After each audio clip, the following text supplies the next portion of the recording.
though placed at the beginning as a preface, should be read at the end of the book. I have received a large amount of correspondence concerning this small work, and many reviews of it, some of them nearly as long as the book itself, have been printed. But scarcely any of the comment has been adverse. Some people have objected to a frivolity of tone, but as the tone is not, in my opinion, at all frivolous, this objection did not impress me, and had no weightier reproach been put forward, I might almost have been persuaded that the volume was flawless. A more serious stricture has, however, been offered, not in the press, but by sundry obviously sincere correspondents, and I must deal with it. A reference to page 43 will show that I anticipated and feared this disapprobation. The sentence against which protests have been made is as follows. Quote, "In the majority of instances he, the typical man, does not precisely feel a passion for his business. At best he does not dislike it. He begins his business functions with some reluctance, as late as he can, and he ends them with joy, as early as he can. And his engines, while he is engaged in his business, are seldom at their full horsepower." End quote. I am assured, in accents of unmistakable sincerity, that there are many businessmen, not merely those in high positions or with fine prospects, but modest subordinates with no hope of ever being much better off, who do enjoy their business functions, who do not shirk them, who do not arrive at their office as late as possible and depart as early as possible, who, in a word, put the whole of their force into their day's work, and are genuinely fatigued at the end thereof. I am ready to believe it. I do believe it. I know it. I always knew it. Both in London and in the provinces, it has been my lot to spend long years in subordinate situations of business, and the fact did not escape me that a certain proportion of my peers showed what amounted to an honest passion for their duties, and that while engaged in those duties they were really living to the fullest extent of which they were capable. But I remained convinced that these fortunate and happy individuals, happier perhaps than they guessed, did not and do not constitute a majority, or anything like a majority. I remained convinced that the majority of decent, average, conscientious men of business, men with aspirations and ideals, do not as a rule go home of a night genuinely tired. I remain convinced that they put not as much but as little of themselves as they conscientiously can into the earning of a livelihood, and that their vocation bores rather than interests them. Nevertheless, I admit that the minority is of sufficient importance to merit attention, and that I ought not to have ignored it so completely as I did do. The whole difficulty of the hard-working one on doing minority was put in a single colloquial sentence by one of my correspondents. He wrote, "I am just as keen as anyone on doing something to exceed my program, but allow me to tell you that when I get home at 6:30 p.m., I am not anything like so fresh as you seem to imagine." Now I must point out that the case of the minority, who throw themselves with passion and gusto into their daily business task, is infinitely less deplorable than the case of the majority, who go half-heartedly and feebly through their official day. The former are less in need of advice how to live. At any rate, during their official day of, say, 8 hours, they are really alive. Their engines are giving the full indicated horsepower. The other 8 working hours of their day may be organized or even frittered away, but it is less disastrous to waste 8 hours a day than 16 hours a day. It is better to have lived a bit than never to have lived at all. The real tragedy is the tragedy of the man who is braced to effort, neither in the office nor out of it, and to this man this book is primarily addressed. "But," says the other and more fortunate man, "although my ordinary program is bigger than his, I want to exceed my program too. I am living a bit. I want to live more. But I really can't do another day's work on the top of my official day." The fact is, I, the author, ought to have foreseen that I should appeal most strongly to those who already had an interest in existence. It is always the man who has tasted life who demands more of it. And it is always the man who never gets out of bed who is the most difficult to rouse. Well, you of the minority, let us assume that the intensity of your daily money-getting will not allow you to carry out quite all the suggestions in the following pages. Some of the suggestions may yet stand. I admit that you may not be able to use the time spent on the journey home at night, but the suggestion for the journey to the office in the morning is as practicable for you as for anybody. And that weekly interval of 40 hours, from Saturday to Monday, is yours just as much as the other man's, though a slight accumulation of fatigue may prevent you from employing the whole of your horsepower upon it. There remains then the important portion of the 3 or more evenings a week. You tell me flatly that you are too tired to do anything outside your program at night. In reply to which I tell you flatly that if your ordinary day's work is thus exhausting, then the balance of your life is wrong and must be adjusted. A man's powers ought not to be monopolized by his ordinary day's work. What, then, is to be done? The obvious thing to do is to circumvent your ardor for your ordinary day's work by a ruse. Employ your engines in something beyond the program before, and not after, you employ them on the program itself. Briefly, get up earlier in the morning. You say you cannot. You say it is impossible for you to go earlier to bed of a night. To do so would upset the entire household. I do not think it is quite impossible to go to bed earlier at night. I think that if you persist in rising earlier, and the consequence is insufficiency of sleep, you will soon find a way of going to bed earlier. But my impression is that the consequences of rising earlier will not be an insufficiency of sleep.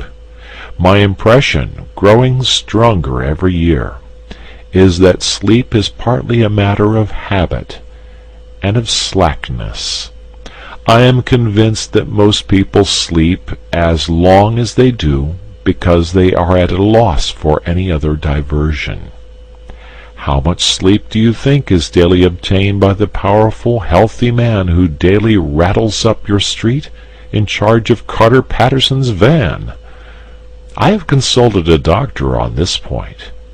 He is a doctor who for 24 years has had a large general practice in a large flourishing suburb of London, inhabited by exactly such people as you and me. He is a curt man, and his answer was curt. Most people sleep themselves stupid. He went on to give his opinion that 9 men out of 10 would have better health and more fun out of life if they spent less time in bed. Other doctors have confirmed this judgment, which of course does not apply to growing youths. Rise an hour and a half, or even 2 hours earlier, and, if you must, Retire earlier when you can. In the matter of exceeding programs, you will accomplish as much in 1 morning hour as in 2 evening hours. But, you may say, I couldn't begin without some food and servants. Surely, my dear sir, in an age when an excellent spirit lamp, including a saucepan, can be bought a box of for less than a shilling, you are not going to allow your highest welfare to depend upon the precarious immediate cooperation of a fellow creature. Instruct the fellow creature, whoever she may be, at night. Tell her to put a tray in a suitable position overnight. On that tray, 2 biscuits, a cup and saucer, a box of matches and a spirit lamp. On the lamp, the saucepan. On the saucepan, the lid, but turn the wrong way up. On the reversed lid, the small teapot, containing a minute quantity of tea leaves. You will then have to strike a match, that is all. In 3 minutes the water boils, and you pour it into the teapot, which is already warm. In 3 more minutes the tea is infused. You can begin your day while drinking it. These seem trivial to the foolish, but to the thoughtful they will not seem trivial. The proper, wise balancing of one's whole life may depend upon the feasibility of a cup of tea at an unusual hour. Signed, Arnold Bennett. End of preface.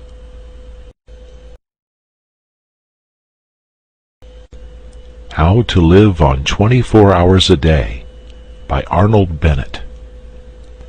Chapter 1. The Daily Miracle. Yes, he's one of those men that don't know how to manage. Good situation, regular income, quite enough for luxuries as well as needs. Not really extravagant, and yet the fellow's always in difficulties. Somehow he gets nothing out of his money. Excellent flat, half empty. Always looks as if he'd had the brokers in. New suit, old hat. Magnificent necktie, baggy trousers. Ask you to dinner, cut glass, bad mutton, or Turkish coffee, cracked cup. He can't understand it. Explanation simply is that he fritters his income away. Wish I had the half of it. I'd show him. So we have most of us criticized at one time or another in our superior way. We are nearly all chancellors of the exchequer. It is the pride of the moment.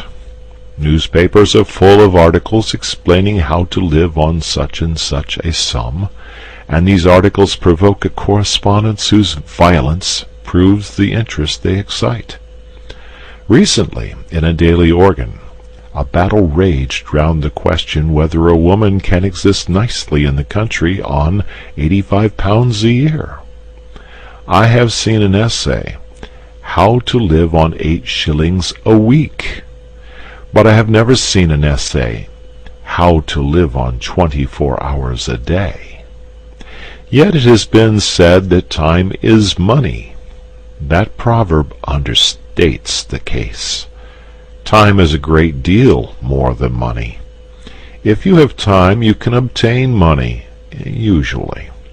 But though you have the wealth of a cloakroom attendant at the Carlton Hotel, you cannot buy yourself a minute more time than I have, or the cat by the fire has.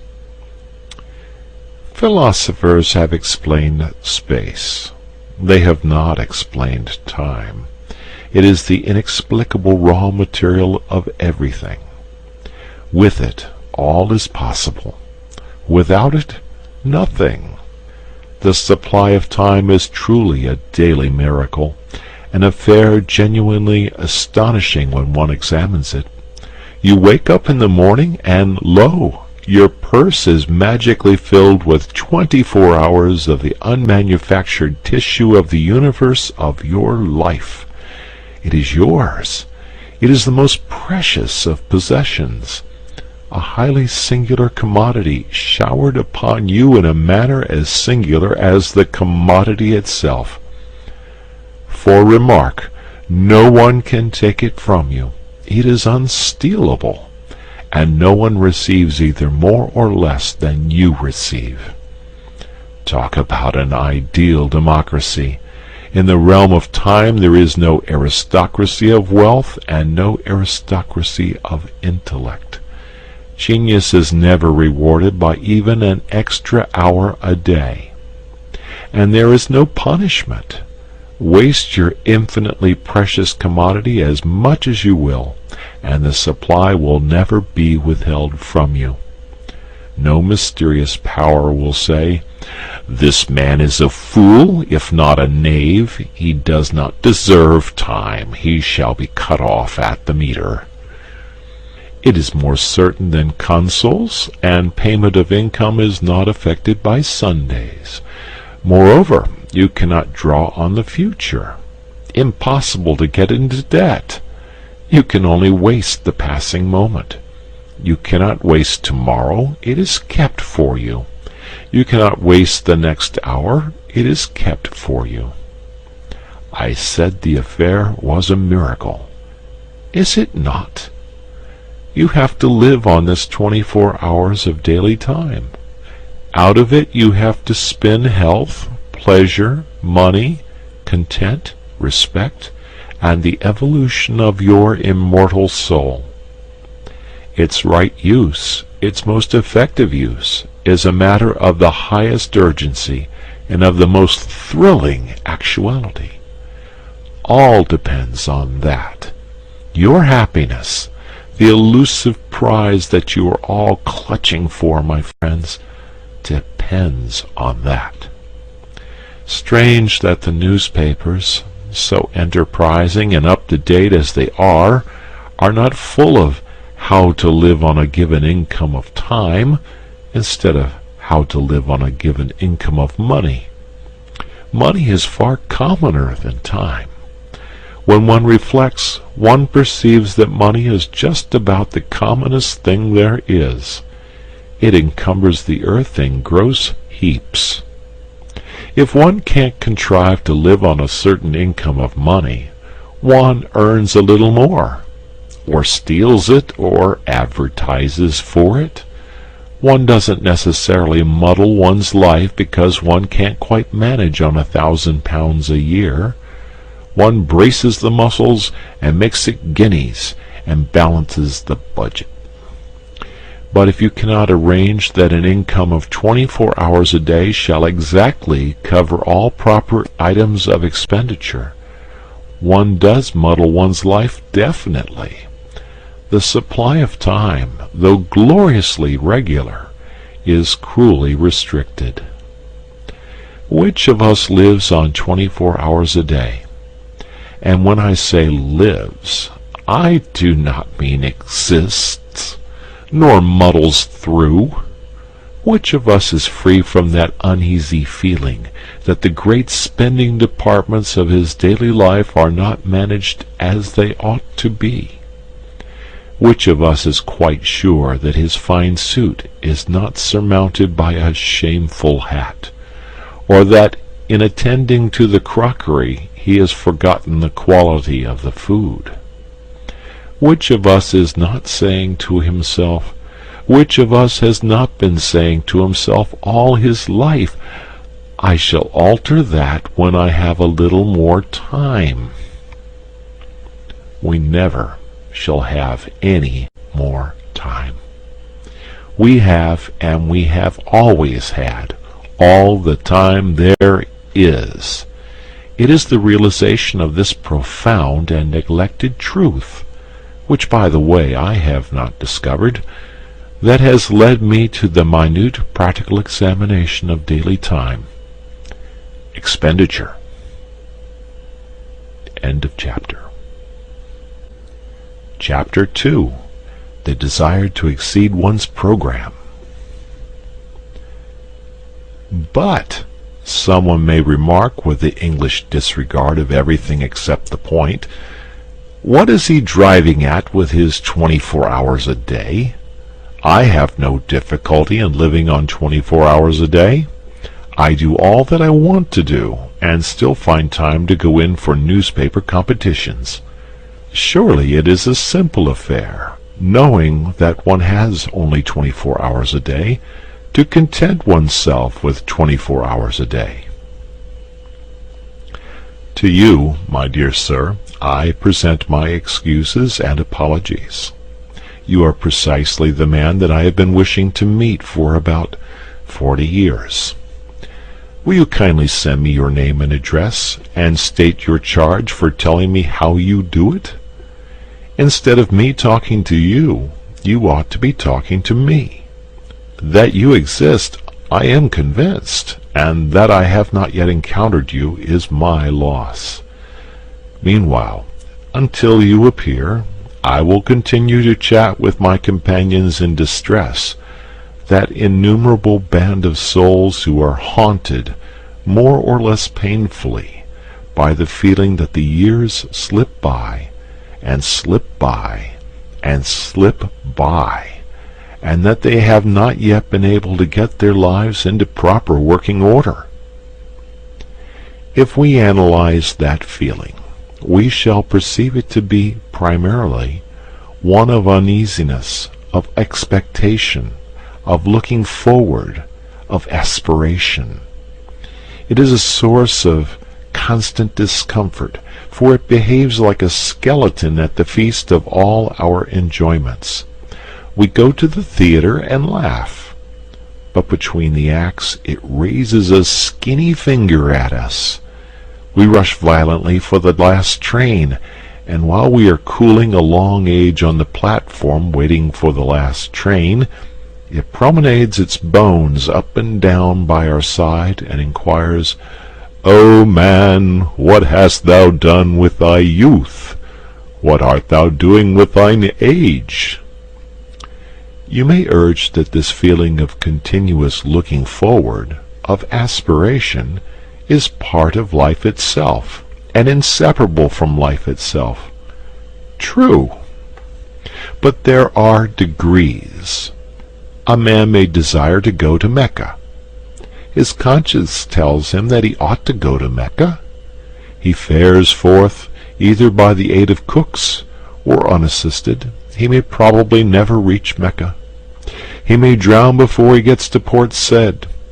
He may perish ingloriously on the coast of the Red Sea. His desire may remain eternally frustrated. Unfulfilled aspiration may always trouble him, but he will not be tormented in the same way as the man who, desiring to reach Mecca, and harried by the desire to reach Mecca, never leaves Brixton.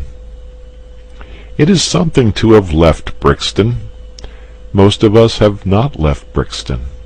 We have not even taken a cab to Ludgate Circus and inquired from cooks the price of a conducted tour. And our excuse to ourselves is that there are only 24 hours in the day. If we further analyze our vague, uneasy aspiration, we shall, I think, see that it springs from a fixed idea that we ought to do something in addition to those things which we are loyally and morally obliged to do.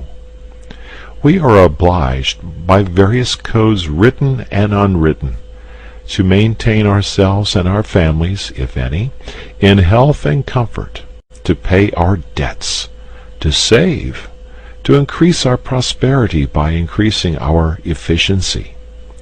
A task sufficiently difficult, a task which very few of us achieve, a task often beyond our skill.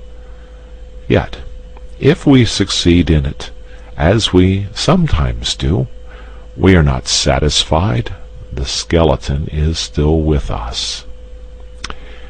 And even when we realize that the task is beyond our skill, that our powers cannot cope with it, we feel that we should be less discontented if we gave to our powers, already overtaxed, something still further to do. And such is, indeed, the fact.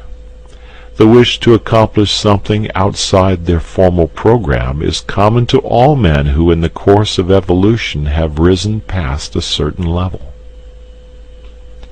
Until an effort is made to satisfy that wish, the sense of uneasy waiting for something to start which is not started will remain to disturb the peace of the soul. That wish has been called by many names. It is one form of the universal desire for knowledge, and it is so strong that men whose whole lives have been given to the systematic acquirement of knowledge have been driven by it to overstep the limits of their program in search of still more knowledge. Even Herbert Spencer, in my opinion the greatest mind that ever lived, was often forced by it into agreeable little backwaters of inquiry. I imagine that in the majority of people who are conscious of the wish to live, that is to say, people who have intellectual curiosity, the aspiration to exceed formal programs takes a literary shape. They would like to embark on a course of reading. Decidedly, the British people are becoming more and more literary. But I would point out that literature by no means comprises the whole field of knowledge, and that the disturbing thirst to improve one's self, to increase one's knowledge, may well be slaked quite apart from literature. With the various ways of slaking it I shall deal later. Here I merely point out to those who have no natural sympathy with literature that literature is not the only well. End of chapter. Chapter 3. Precautions before beginning. Now that I have succeeded, if succeeded I have, in persuading you to admit to yourself that you are constantly haunted by a suppressed dissatisfaction with your own arrangement of your daily life, and that the primal cause of that inconvenient dissatisfaction is the feeling that you are every day leaving undone something which you would like to do, and which indeed you are always hoping to do when you have more time.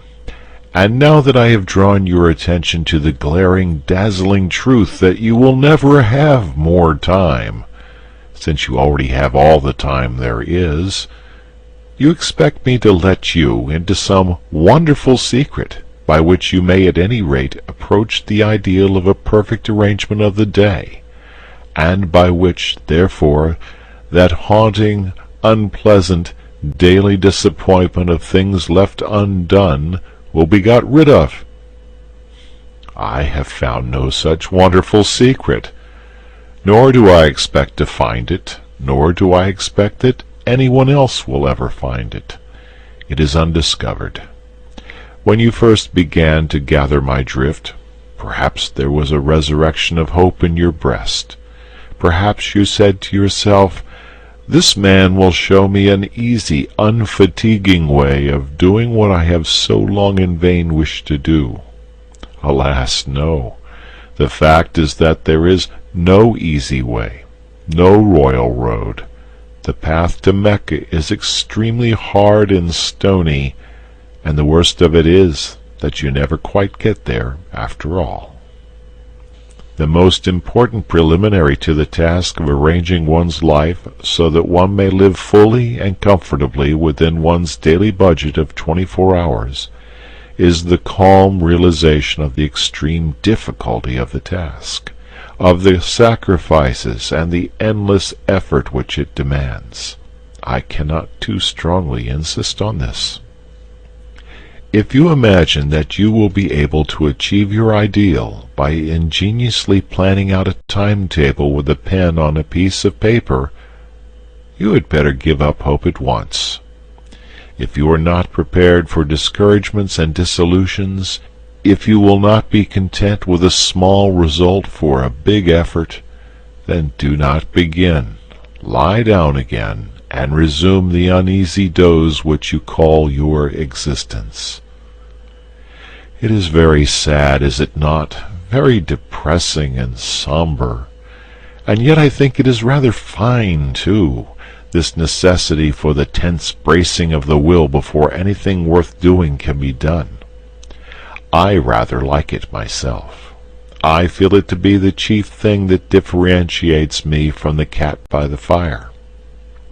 Well, you say, assume that I am braced for the battle. Assume that I have carefully weighed and comprehended your ponderous remarks. How do I begin? Dear sir, you simply begin. There is no magic method of beginning. If a man standing on the edge of a swimming bath and wanting to jump into the cold water should ask you, "How do I begin to jump?" you would merely reply, "Just jump.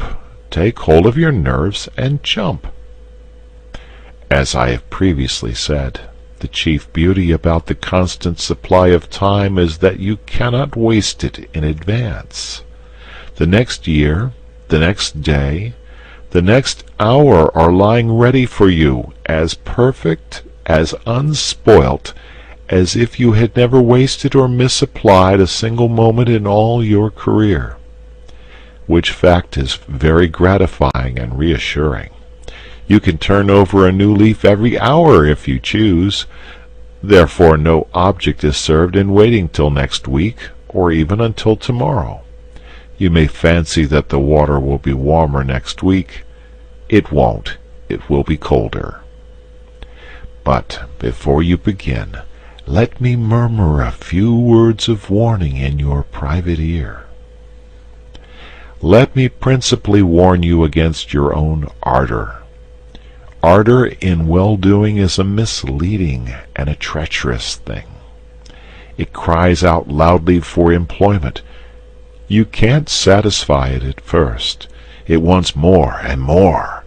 It is eager to move mountains and divert the course of rivers. It isn't content till it perspires. And then, too often, when it feels the perspiration on its brow, it wearies all of a sudden and dies, without even putting itself to the trouble of saying, "I've had enough of this." Beware of undertaking too much at the start. Be content with quite a little. Allow for accidents. Allow for human nature, especially your own. A failure or so in itself would not matter if it did not incur a loss of self-esteem and of self-confidence. But just as nothing succeeds like success, so nothing fails like failure. Most people who are ruined by attempting too much. Therefore, in setting out on the immense enterprise of living fully and comfortably within the narrow limits of 24 hours a day, let us avoid at any cost the risk of an early failure. I will not agree that, in this business at any rate, a glorious failure is better than a petty success. I am all for the petty success. How much success? A glorious failure leads to nothing. A petty success may lead to a success that is not petty. So let us begin to examine the budget of the day's time. You say your day is already full to overflowing. How? You actually spend in earning your livelihood how much? 7 hours on the average? And in actual sleep, 7? I will add 2 hours and be generous, and I will defy you to account to me on the spur of the moment for the other 8 hours. End of chapter. Chapter 4. The Cause of the Troubles. In order to come to grips at once with the question of time expenditure in all its actuality, I must choose an individual case for examination. I can only deal with one case, and that case cannot be the average case, because there is no such case as the average case, just as there is no such man as the average man. Every man and every man's case is special. But if I take the case of a Londoner who works in an office, whose office hours are from 10 to 6, and who spends 50 minutes morning and night in traveling between his house door and his office door, I shall have got as near to the average as facts permit. There are men who have to work longer for a living, but there are others who do not have to work so long. Fortunately, the financial side of existence does not interest us here. For our present purpose, the clerk at £1 a week is exactly as well off as the millionaire in Carlton House Terrace. Now the great and profound mistake which my typical man makes in regard to his day is a mistake of general attitude, a mistake which vitiates and weakens 2/3 of his energies and interests. In the majority of instances, he does not precisely feel a passion for his business. At best, he does not dislike it. He begins his business functions with reluctance, as late as he can, and he ends them with joy, as early as he can. And his engines while he is engaged in his business are seldom at their full horsepower.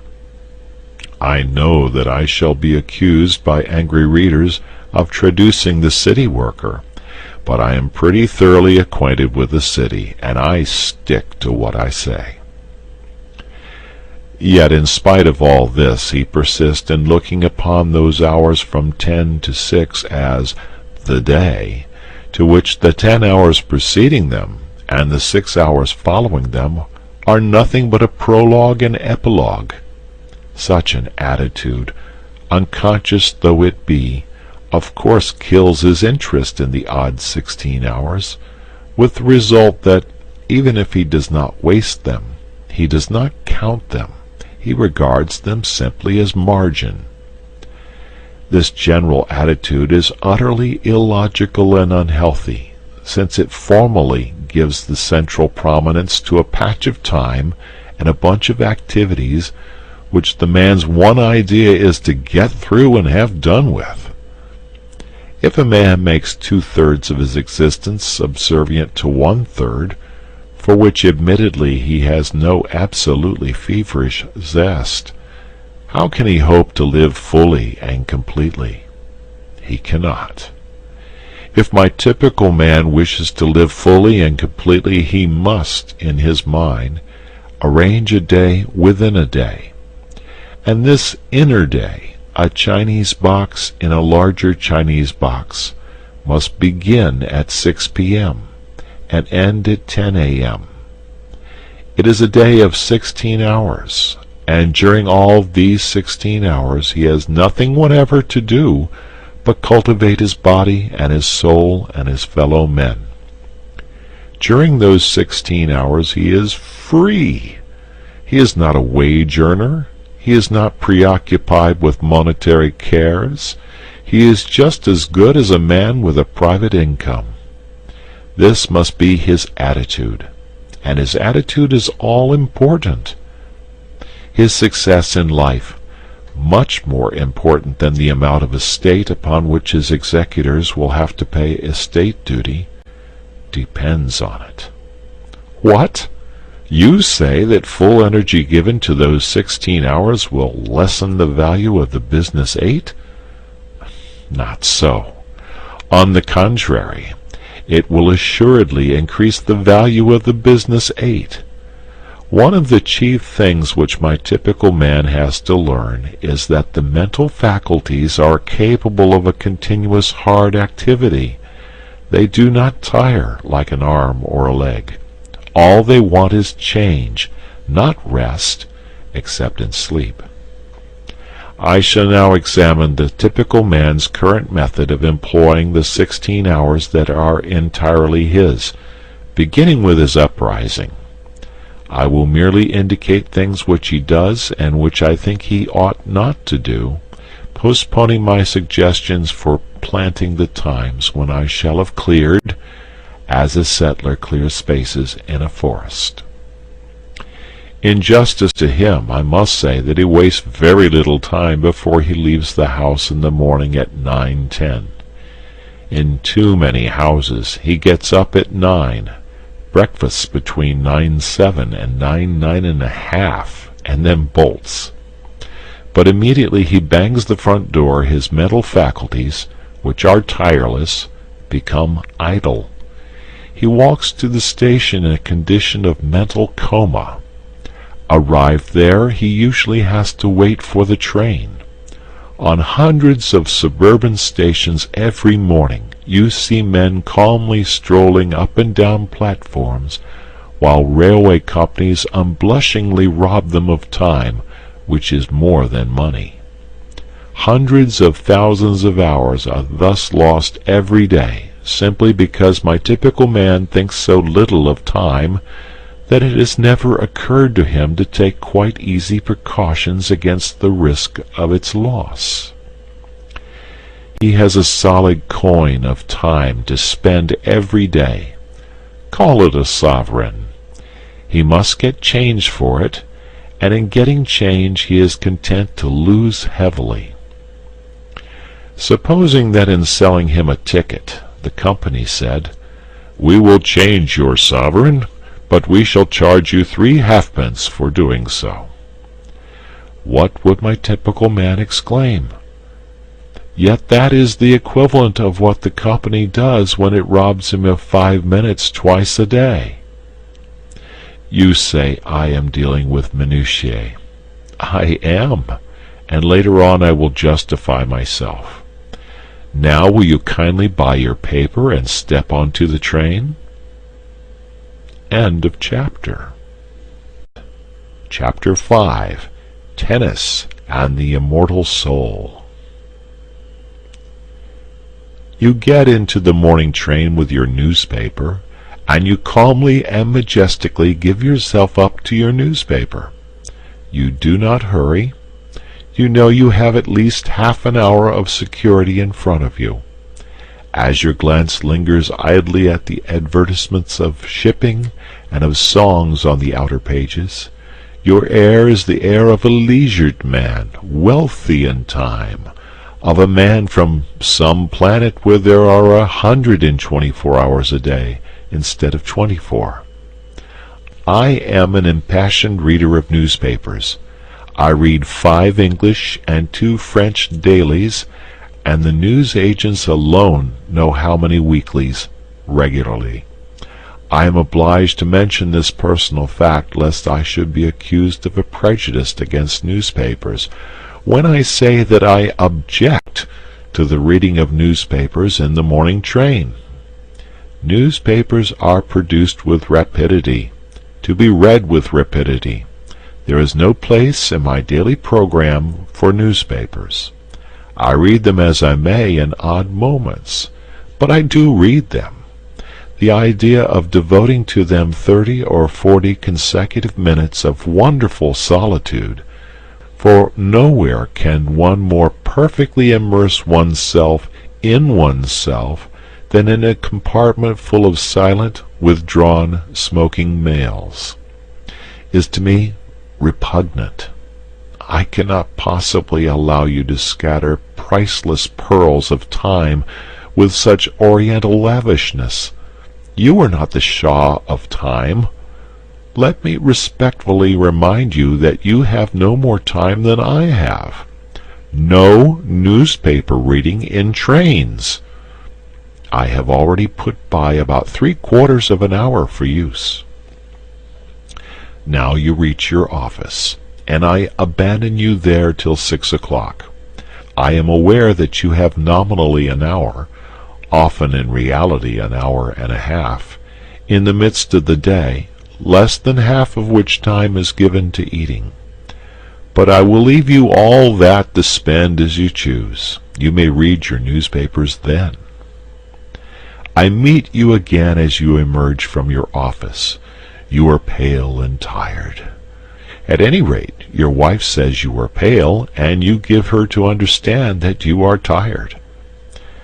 During the journey home, you have been gradually working up the tired feeling.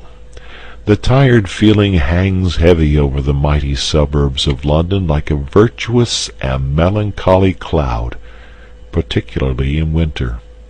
You don't eat immediately on your arrival home, but in about an hour or so you feel as if you could sit up and take a little nourishment, and you do. Then you smoke seriously. You see friends. You potter. You play cards. You flirt with a book. You note that old age is creeping on.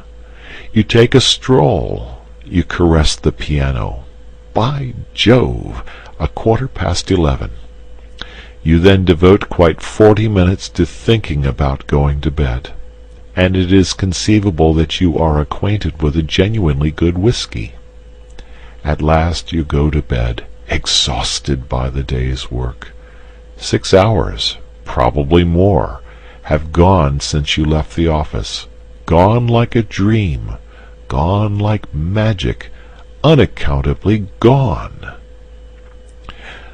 That is a fair sample case. But you say, it's all very well for you to talk. A man is tired. A man must see his friends. He can't always be on the stretch. Just so.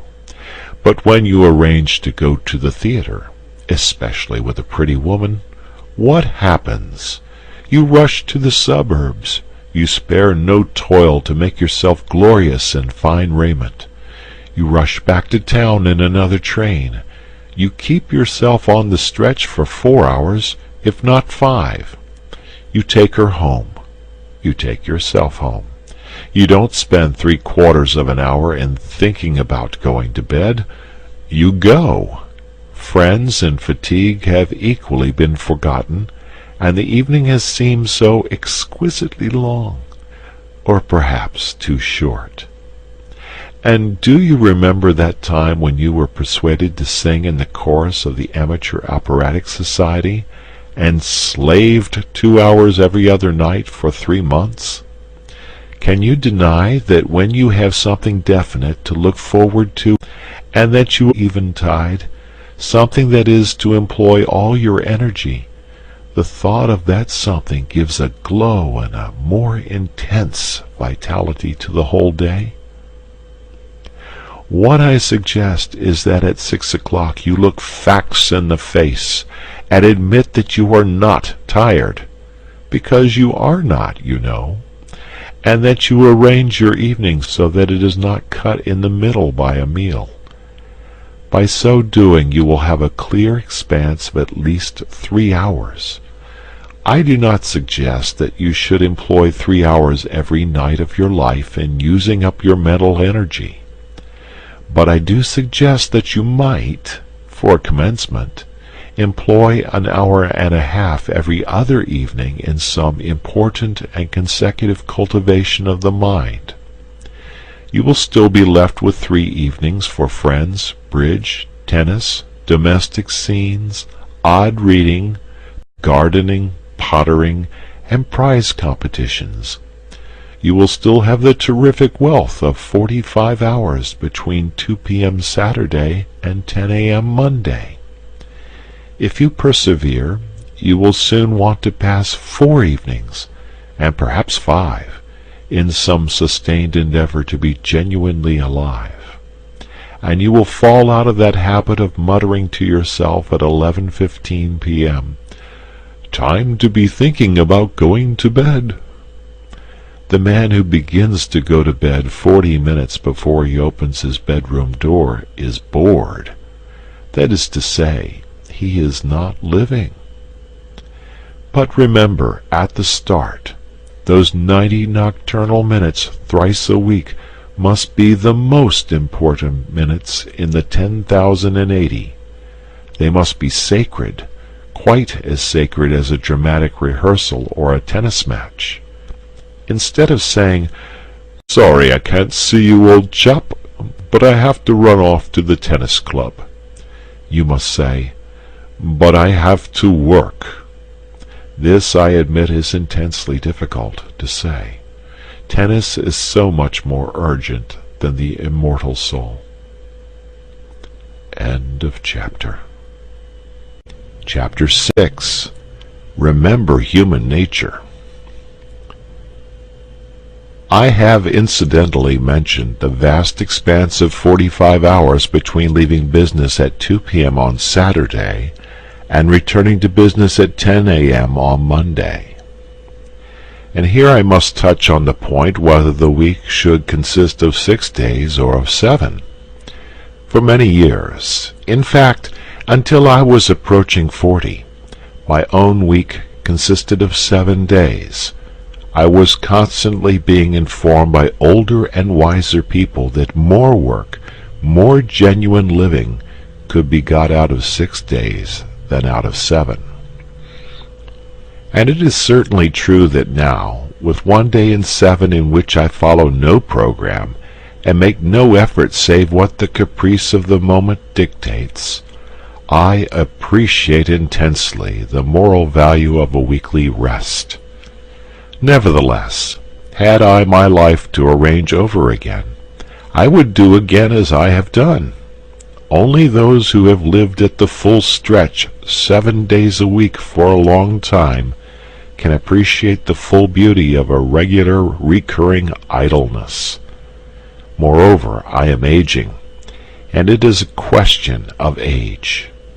In cases of abounding youth and exceptional energy and desire for effort, I should say unhesitatingly, keep going day in, day out.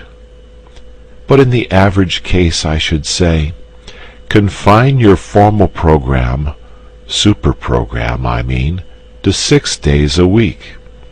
If you find yourself wishing to extend it, but only in proportion to your wish, and count the extra time as a windfall, not as regular income, so that you can return to a 6-day program without the sensation of being poor, of being a backslider. Let us now see where we stand. So far we have marked for saving out of the waste of days half an hour at least on 6 mornings a week, and 1 hour and a half on 3 evenings a week. Total, 7 hours and a half a week. I propose to be content with that 7 hours and a half for the present. What? You cry. You pretend to show us how to live, and you only deal with 7 hours and a half out of 168? Are you going to perform a miracle with your 7 hours and a half? Well, not to mince the matter, I am, if you will kindly let me. That is to say, I am going to ask you to attempt an experience which, while perfectly natural and explicable, has all the air of a miracle. My contention is that the full use of those 7½ hours will quicken the whole life of the week, add zest to it, and increase the interest which you feel in even the most banal occupations. You practice physical exercises for a mere 10 minutes, morning and evening, and yet you are not astonished when your physical health and strength are beneficially affected every hour of the day, and your whole physical outlook changed. Why should you be astonished that an average of over an hour a day given to the mind should permanently and completely enliven the whole activity of the mind? More time might assuredly be given to the cultivation of oneself, and in proportion as the time was longer the results would be greater. But I prefer to begin with what looks like a trifling effort. It is not really a trifling effort, as those will discover who have yet to essay it. To clear even 7 hours and a half from the jungle is passably difficult, for some sacrifice has to be made. One may have spent one's time badly, but one did spend it. One did do something with it, however ill-advised that something may have been. To do something else means a change of habits. And habits are the very dickens to change. Further, any change, even a change for the better, is always accompanied by drawbacks and discomforts. If you imagine that you will be able to devote 7 hours and a half a week to serious, continuous effort and still live your old life, you are mistaken. I repeat that some sacrifice and an immense deal of volition will be necessary. And it is because I know the difficult enterprise it is because I know the almost disastrous effect of failure in such an enterprise that I earnestly advise a very humble beginning. You must safeguard your self-respect. Self-respect is at the root of all purposefulness, and a failure in an enterprise deliberately planned deals a desperate wound at one's self-respect. Hence I iterate and reiterate, start quietly, unostentatiously. When you have conscientiously given 7 hours and a half a week to the cultivation of your vitality for 3 months, then you may begin to sing louder and tell yourself what wondrous things you are capable of doing. Before coming to the method of using the indicated hours, I have one final suggestion to make. That is, as regards the evenings, to allow much than an hour and a half in which to do the work of an hour and a half. Remember the chance of accidents. Remember human nature. And give yourself, say, from 9 to 11:30 for your task of 90 minutes. End of chapter. Chapter 7. Controlling the Mind. People say, one can't help one's thoughts, but one can. The control of the thinking machine is perfectly possible, and since nothing whatever happens to us outside our own brain, since nothing hurts us or gives us pleasure except within the brain, the supreme importance of being able to control what goes on in that mysterious brain is patent. This idea is one of the oldest platitudes, but it is a platitude whose profound truth and urgency most people live and die without realizing. People complain of the lack of power to concentrate, not witting that they may acquire the power if they choose. And without the power to concentrate, that is to say, without the power to dictate to the brain its task and to ensure obedience, true life is impossible. Mind control is the first element of a full existence. Hence, it seems to me, the first business of the day should be to put the mind through its paces. You look after your body, inside and out. You run grave danger in hacking hairs off your skin. You employ a whole army of individuals, from the milkman to the pig killer, to enable you to bribe your stomach into decent behavior. Why not devote a little attention to the far more delicate machinery of the mind, especially as you will require no extraneous aid? It is for this portion of the art and craft of living that I have reserved the time from the moment of quitting your door to the moment of arriving at your office. What? I am to cultivate my mind in the street, on the platform, in the train, and in the crowded street again? Precisely. Nothing simpler. No tools required. Not even a book.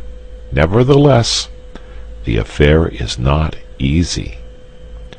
When you leave your house, concentrate your mind on a subject, no matter what, to begin with. You will not have gone 10 yards before your mind has skipped away under your very eyes and is lurking round the corner with another subject. Bring it back by the scruff of the neck. Ere you have reached the station, you will have brought it back about 40 times. Do not despair. Continue. Keep it up. You will succeed. You cannot by any chance fail if you persevere. It is idle to pretend that your mind is incapable of concentration. Do you not remember that morning when you received a disquieting letter which demanded a very carefully worded answer? How you kept your mind steadily on the subject of the answer without a second's intermission until you reached your office, whereupon you instantly sat down and wrote the answer. That was a case in which you were roused by circumstances to such a degree of vitality that you were able to dominate your mind like a tyrant. You would have no trifling. You insisted that its work should be done, and its work was done. By the regular practice of concentration, as to which there is no secret, save the secret of perseverance, you can tyrannize over your mind, which is not the highest part of you, every hour of the day, and in no matter what place.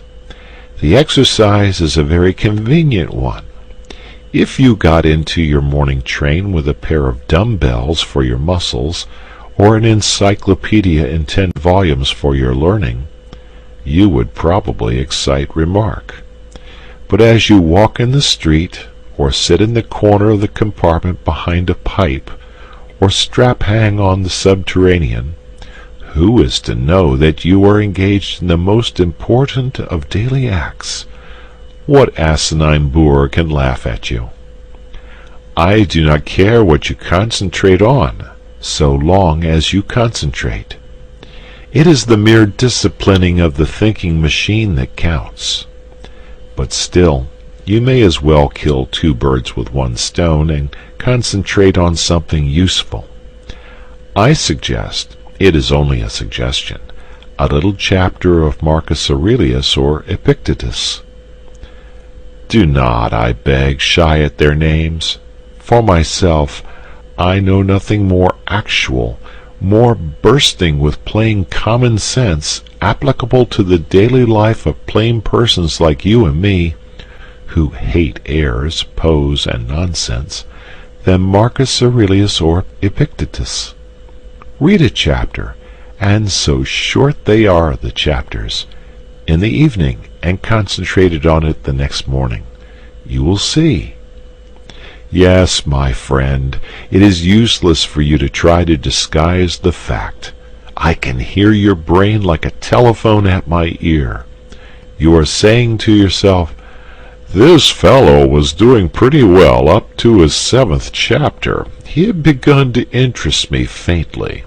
But what he says about thinking in trains, and concentration, and so on, is not for me. It may be well enough for some folks, but it isn't in my line." It is for you. I passionately repeat, it is for you. Indeed, you are the very man I am aiming at. Throw away the suggestion, and you throw away the most precious suggestion that was ever offered to you. It is not my suggestion. It is the suggestion of the most sensible, practical, hard-headed men who have walked the earth. I only give it to you at second hand. Try it. Get your mind in hand, and see how the process cures half the evils of life, especially worry, that miserable, avoidable, shameful disease, worry. End of chapter. Chapter 8. The Reflective Mood. The exercise of concentrating the mind, to which at least half an hour a day should be given, is a mere preliminary, like scales on the piano. Having acquired power over that most unruly member of one's complex organism, one has naturally to put it to the yoke. Useless to possess an obedient mind, unless one profits to the furthest possible degree by its obedience. A prolonged primary course of study is indicated. Now, as to what this course of study should be, cannot be any question. There never has been any question. All the sensible people of all ages are agreed upon it. And it is not literature, nor is it any other art, nor is it history, nor is it any science. It is the study of one's self. Man, know thyself. These words are so hackneyed that verily I blush to write them. Yet they must be written, for they need to be written. I take back my blush, being ashamed of it. Man, know thyself. I say it out loud. The phrase is one of those phrases with which everyone is familiar, of which everyone acknowledges the value, and which only the most sagacious put into practice. I don't know why. I am entirely convinced that what is more than anything else lacking in the life of the average well-intentioned man of today is the reflective mood. We do not reflect. I mean that we do not reflect upon genuinely important things, upon the problem of our happiness, upon the main direction in which we are going, upon what life is giving to us, upon the share which reason has, or has not, in determining our actions, and upon the relation between our principles and our conduct. And yet you are in search of happiness, are you not? Have you discovered it? The chances are that you have not.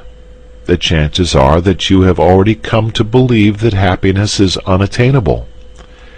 But men have attained it, and they have attained it by realizing that happiness does not spring from the procuring of physical or mental pleasure, but from the development of reason and the adjustment of conduct to principles.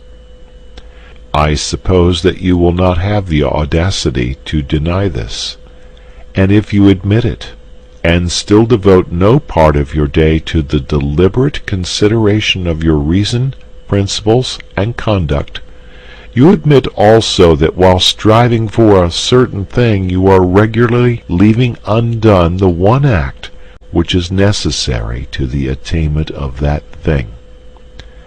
Now, shall I blush, or will you?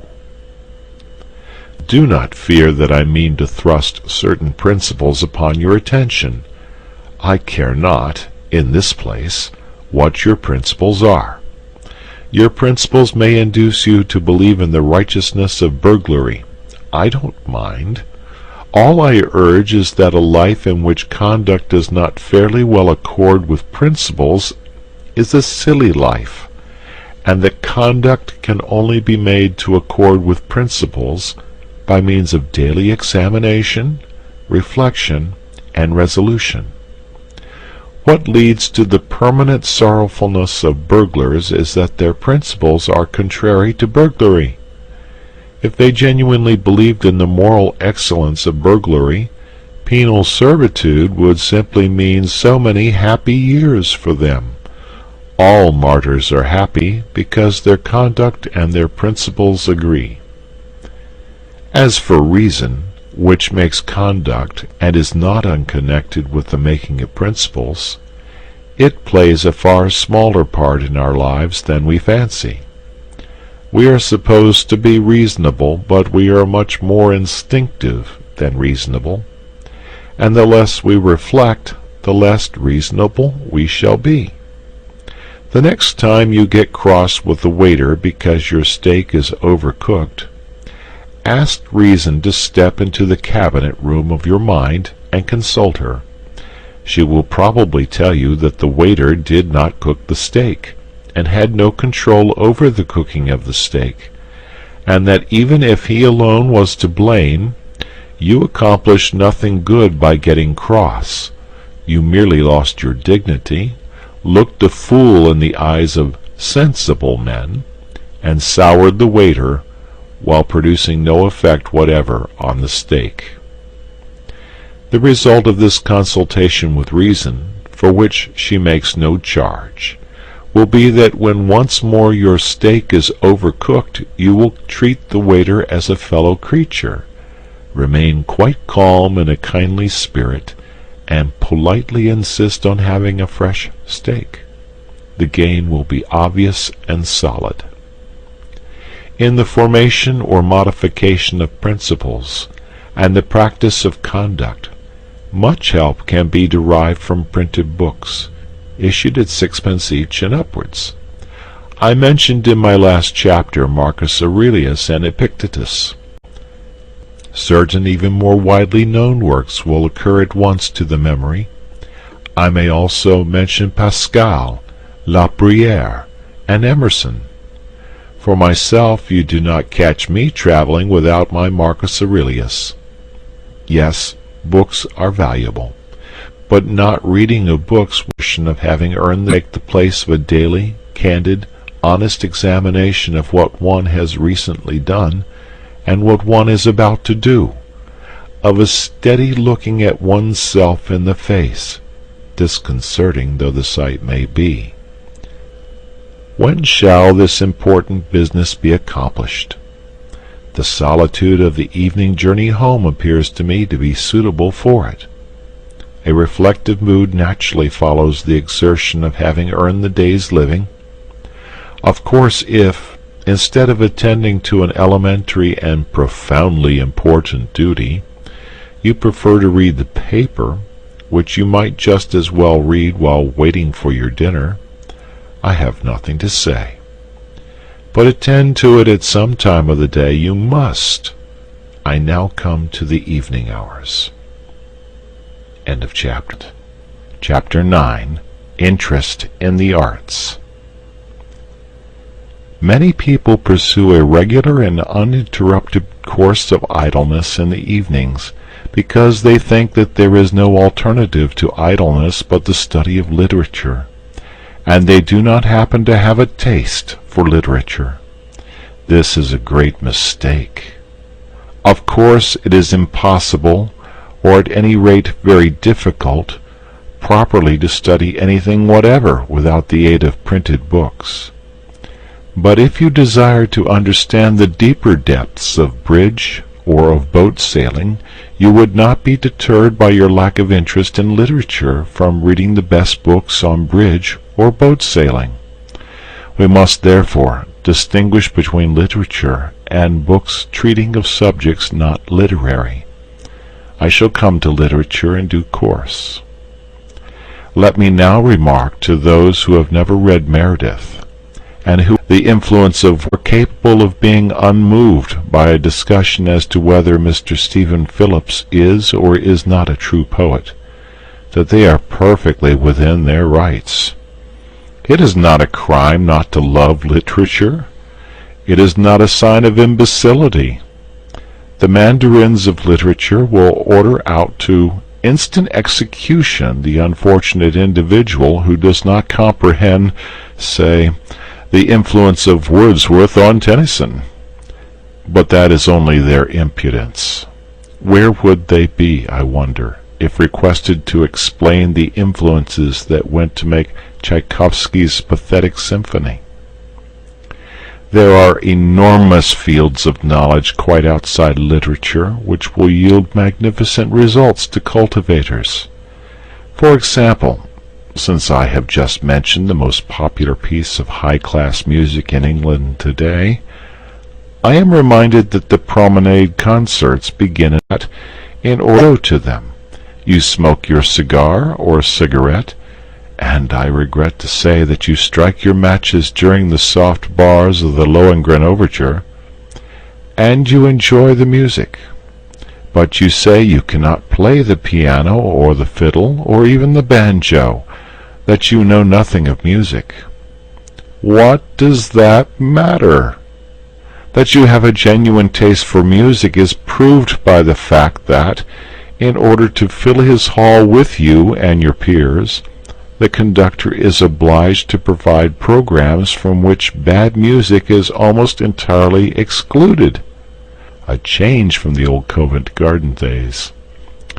Now surely your inability to perform the Maiden's Prayer on a piano need not prevent you from making yourself familiar with the construction of the orchestra, to which you listen a couple of nights a week during a couple of months. As things are, you probably think as a heterogeneous mass of instruments producing a confused, agreeable mass of sound. You do not listen for details because you have never trained your ears to listen to details. If you were asked to name the instruments which play the great theme at the beginning of the C minor symphony, you could not name them for your life's sake. Yet you admire the C minor symphony. It has thrilled you. It will thrill you again. You have even talked about it in an expansive mood to that lady, you know whom I mean. And all you can positively state about the C minor symphony is that Beethoven composed it and that it is a jolly fine thing. Now, if you have read, say, Mr. Krehbiel's How to Listen to Music, which can be got at any bookseller's for less than the price of a stall at the Alhambra, and which contains photographs of all the orchestral instruments and plans of the arrangement of orchestras, you would next go to a promenade concert with an astonishing intensification of interest in it. Instead of a confused mass, the orchestra would appear to you as what it is, a marvelously balanced organism whose various groups of members each have a different and an indispensable function. You would spy out the instruments and listen for their respective sounds.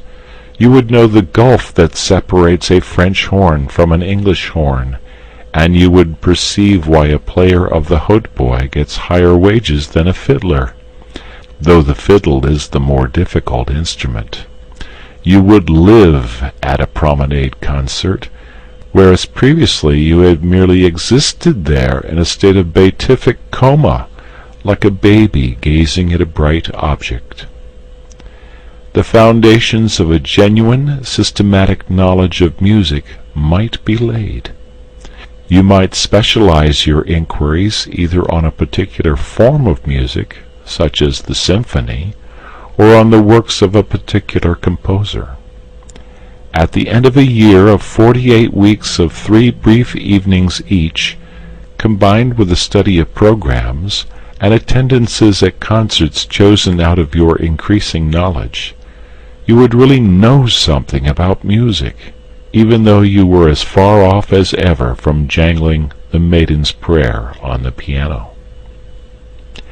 "But I hate music," you say. My dear sir, I respect you. What applies to music applies to the other arts. I might mention Mr. Claremont Witt's How to Look at Pictures, or Mr. Russell Sturgis's How to Judge Architecture, as beginnings, mere beginnings, of systematic vitalizing knowledge in other arts, the materials for whose study abound in London. "I hate all the arts," you say. My dear sir, I respect you more and more. I will deal with your case next, before coming to literature. End of chapter. Chapter 10. Nothing in life is humdrum. Art is a great thing, but it is not the greatest. The most important of all perceptions is the continual perception of cause and effect. In other words, the perception of the continuous development of the universe. In still other words, the perception of the course of evolution. When one has thoroughly got imbued into one's head the leading truth that nothing happens without a cause, one grows not only large-minded, but large-hearted. It is hard to have one's watch stolen, but one reflects that the thief of the watch became a thief from causes of heredity and environment, which are as interesting as they are scientifically comprehensible. And one buys another watch, if not with joy, at any rate with a philosophy that makes bitterness impossible. One loses, in the study of cause and effect, that absurd air which so many people have of being always shocked and pained by the curiousness of life. Such people live amid human nature as if human nature were a foreign country full of awful foreign customs. But, having reached maturity, one ought surely to be ashamed of being a stranger in a strange land. The study of cause and effect, while it lessens the painfulness of life, adds to life's picturesqueness. The man to whom evolution is but a name looks at the sea as a grandiose, monotonous spectacle, which he can witness in August for 3 shillings, third-class return.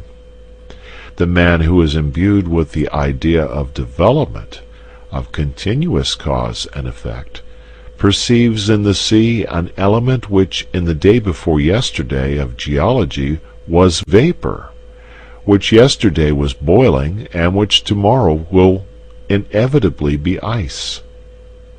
He perceives that a liquid is merely something on its way to be solid, and he is penetrated by a sense of the tremendous, changeful picturesqueness of life. Nothing will afford a more durable satisfaction than the constantly cultivated appreciation of this. This is the end of all science. Cause and effect are to be found everywhere. Rents went up in Shepherd's Bush. It was painful and shocking that rents should go up in Shepherd's Bush, but to a certain point we are all scientific students of cause and effect, and there was not a clerk lunching at a Lyons restaurant who did not scientifically put 2 and 2 together and see in the once 2-penny tube the cause of an excessive demand for wigwams in Shepherd's Bush, and in the excessive demand for wigwams the cause of the increase in the price of wigwams. Simple, you say disdainfully. Everything, the whole complex movement of the universe, is as simple as that, when you can sufficiently put 2 and 2 together. And, my dear sir, perhaps you happen to be an estate agent's clerk, and you hate the arts, and you want to foster your immortal soul, and you can't be interested in your business because it's so humdrum. Nothing is humdrum. The tremendous, changeful picturesqueness of life is marvelously shown in an estate agent's office. What? There was a block of traffic in Oxford Street. To avoid the block, people actually began to travel under the cellars and drains, and the result was a rise of rents in Shepherd's Bush. And you say that isn't picturesque? Suppose you were to study, in this spirit, the property question in London for an hour and a half every other evening. Would it not give zest to your business, and transform your whole life? You would arrive at more difficult problems, and you would be able to tell us why, as the natural result of cause and effect, the longest straight street in London is about a yard and a half in length, while the longest absolutely straight street in Paris extends for miles. I think you will admit that in an estate agent's clerk I have not chosen an example that specially favors my theories. You are a bank clerk, and you have not read that breathless romance, disguised as a scientific study, Walter Bagehot's Lombard Street? Ah, my dear sir, if you had begun with that, and followed it up for 90 minutes every other evening, how enthralling your business would be to you, and how much more clearly you would understand human nature. You are penned in town, but you love excursions in the country and the observation of wildlife. Certainly a heart-enlarging diversion. Why don't you walk out of your house door, in your slippers, to the nearest gas lamp of a night with a butterfly net, and observe the wildlife of common and rare moths that is beating about it, and coordinate the knowledge thus obtained, and build a superstructure on it, and at last get to know something about something? You need not be devoted to the arts, not to literature, in order to live fully. The whole field of daily habit and scene is waiting to satisfy that curiosity which means life, and the satisfaction of which means an understanding heart. I promised to deal with your case, O man who hates art and literature, and I have dealt with it. I now come to the case of the person, happily very common, who does like reading. End of chapter. Chapter 11. Serious Reading. Novels are excluded from serious reading, so that the man who, bent on self-improvement, has been deciding to devote 90 minutes 3 times a week to a complete study of the works of Charles Dickens would be well advised to alter his plans. The reason is not that novels are not serious. Some of the great literature of the world is in the form of prose fiction. The reason is that bad novels ought not to be read, and that good novels never demand any appreciable mental application on the part of the reader. It is only the bad parts of Meredith's novels that are difficult. A good novel rushes you forward like a skiff down a stream, and you arrive at the end, perhaps breathless, but unexhausted. The best novels involve the least strain. Now, in the cultivation of the mind, one of the most important factors is precisely the feeling of strain, of difficulty, of a task which one part of you is anxious to achieve, and another part of you is anxious to shirk. And that feeling cannot be got in facing a novel. You do not set your teeth in order to read Anna Karenina. Therefore, though you should read novels, you should not read them in those 90 minutes.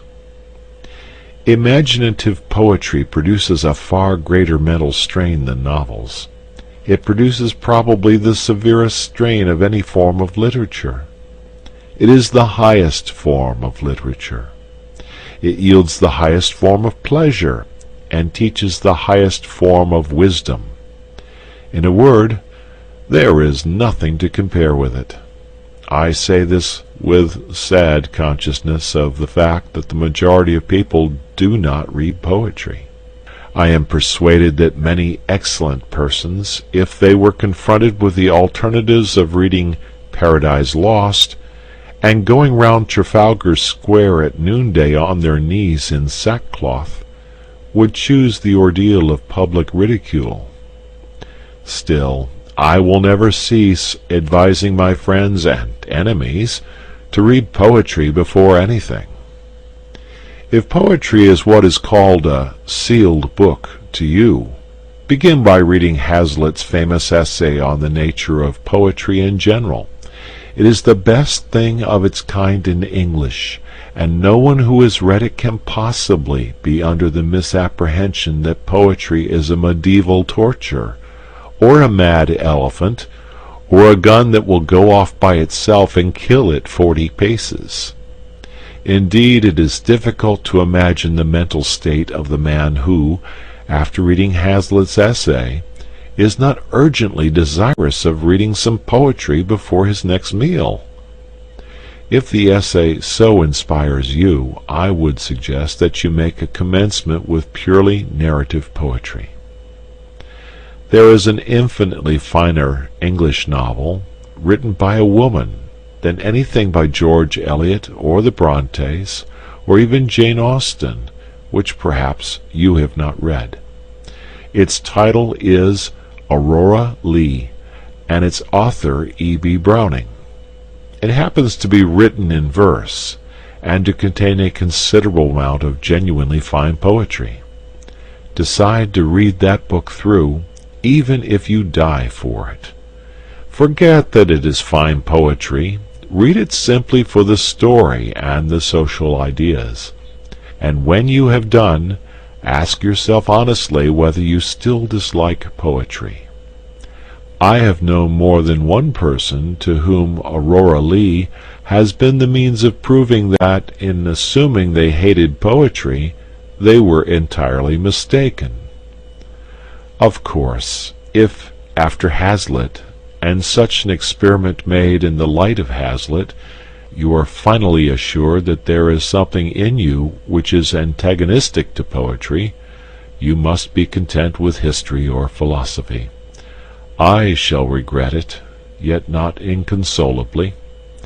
The Decline and Fall is not to be named in the same day with Paradise Lost, but it is a vastly pretty thing, and Herbert Spencer's First Principles simply laughs at the claims of poetry and refuses to be accepted as aught but the most majestic product of any human mind.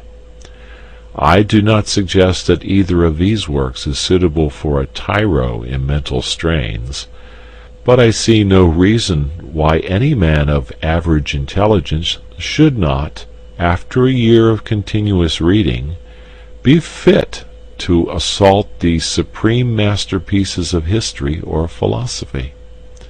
The great convenience of masterpieces is that they are so astonishingly lucid. I suggest no particular work as a start. The attempt would be futile in the space of my command, but I have two general suggestions of a certain importance. The first is to define the direction and scope of your efforts. Choose a limited period, or a limited subject, or a single author. Say to yourself, I will know something about the French Revolution, or the rise of railways, or the works of John Keats. And during a given period, to be settled beforehand, confine yourself to your choice. There is much pleasure to be derived from being a specialist. The second suggestion is to think as well as to read. I know people who read, and for all the good it does them, they might just as well cut bread and butter. They take to reading as better men take to drink. They fly through the shires of literature on a motor car, their sole object being motion. They will tell you how many books they have read in a year. Unless you give at least 45 minutes to careful, fatiguing reflection, it is an awful bore at first. Upon what you are reading, your 90 minutes of a night are chiefly wasted. This means that your pace will be slow. Never mind. Forget the goal. Think only of the surrounding country, and after a period, perhaps when you least expect it, you will suddenly find yourself in a lovely town on a hill. End of chapter. Chapter 12. Dangers to avoid. I cannot terminate these hints, often, I fear, too didactic and abrupt, upon the full use of one's time to the great end of living, as distinguished from vegetating, without briefly referring to certain dangers which lie in wait for the sincere aspirant towards life. The first is the terrible danger of becoming that most odious and least supportable of persons, a prig. Now a prig is a pert fellow who gives himself airs of superior wisdom. A prig is a pompous fool who has gone out for a ceremonial walk, and without knowing it has lost an important part of his attire, namely, his sense of humor. A prig is a tedious individual who, having made a discovery, is so impressed by his discovery that he is capable of being gravely displeased because the entire world is not also impressed by it. Unconsciously to become a prig is an easy and a fatal thing. Hence, when one sets forth on the enterprise of using all one's time, it is just as well to remember that one's own time, and not other people's time, is the material with which one has to deal. That the earth rolled on pretty comfortably before one began to balance a budget of the hours, and that it will continue to roll on pretty comfortably whether or not one succeeds in one's new role of Chancellor of the Exchequer of Time. It is as well not to chatter too much about what one is doing, and not to betray a too pained sadness at the spectacle of a whole world deliberately wasting so many hours out of every day, and therefore never really living. It will be found ultimately that in taking care of one's self, one has quite all one can do. Another danger is the danger of being tied to a program like a slave to a chariot. One's program must not be allowed to run away with one. It must be respected, but it must not be worshipped as a fetish. A program of daily employ is not a religion.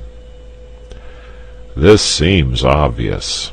Yet I know men whose lives are a burden to themselves and a distressing burden to their relatives and friends, simply because they have failed to appreciate the obvious. "Oh, no!" I have heard the martyred wife exclaim.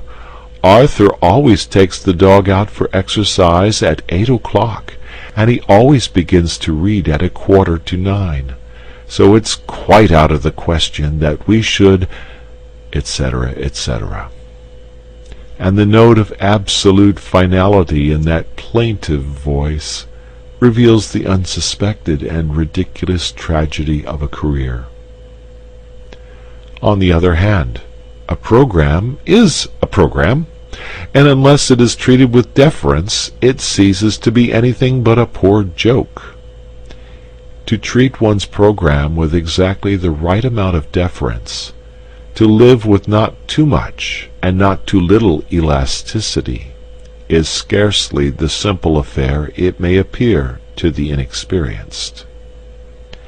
And still another danger is the danger of developing a policy of rush, of being gradually more and more obsessed by what one has to do next. In this way one may come to exist as in a prison, and one's life may cease to be one's own. One may take the dog out for a walk at 8 o'clock, and meditate the whole time on the fact that one must begin to read at 8:45, and that one must not be late. And the occasional deliberate breaking of one's program will not help to mend matters. The evil springs not from persisting without elasticity in what one has attempted, but from originally attempting too much, from filling one's program till it runs over. The only cure is to reconstitute the program and to attempt less. But the appetite for knowledge grows by what it feeds on, and there are men who come to like a constant breathless hurry of endeavor. Of them it may be said that a constant breathless hurry is better than an eternal doze.